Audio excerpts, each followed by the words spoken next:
Hello guys! Today I'm going to share with you a really simple recipe of my favorite Chinese dish, HONG SHAO ROU. This is a sweet dish. If you like Cantonese style flavor or if you are a meat lover, you will definitely like it. The original recipe requires more than 10 different ingredients and seasonings, but the main goal of this video is to teach you how to cook this delicious dish with limited resources. Here is everything we need today: oil, salt, oyster sauce, soy sauce, and Coca-Cola. Sorry, I couldn't get Coca-Cola when I went shopping, so I've got Pepsi here. And there's no advertisement in this video, just so you know. And most importantly, pork and a bit ginger. If you don't like pork, this dish can also go with chicken legs and chicken wings. Okay, let's start. The first step is to cut the meat. When you choose the meat in the supermarket, you have to choose the meat with skin, and the fat part and the lean part. And it shouldn't be really thin, because you have to cut it into cubes, like this. The next step is to boil the pork.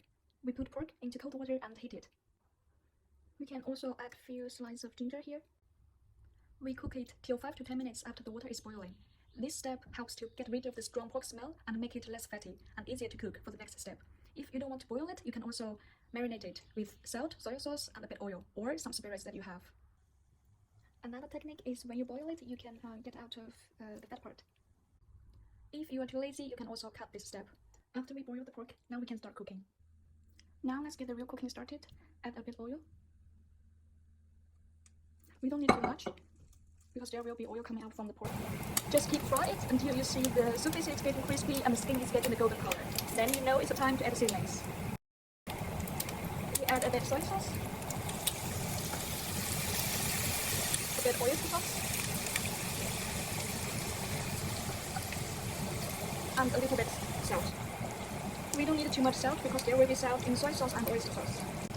And now it comes to the most fun part, to pour the color into the pan and make sure it's covering all the meat. I know what you are thinking. You wouldn't taste any Coca-Cola in your meat, I promise. And now what we do is to close the lid and wait. It's been 15 minutes. Let's cut the lid. As we can see, basically the color is spread out, so just stir it a bit to make sure that every piece of meat is covered with the sauce. Then it's ready. Now the last but the most important step is to enjoy your food. Bye bye, I'm going to have my honeymoon with this sweet baby now. Sorry, it's me again. It seems I just had a really short honeymoon of less than 20 minutes and my honey is gone. By the way, online tutorial is available. Just call me. Bye bye guys.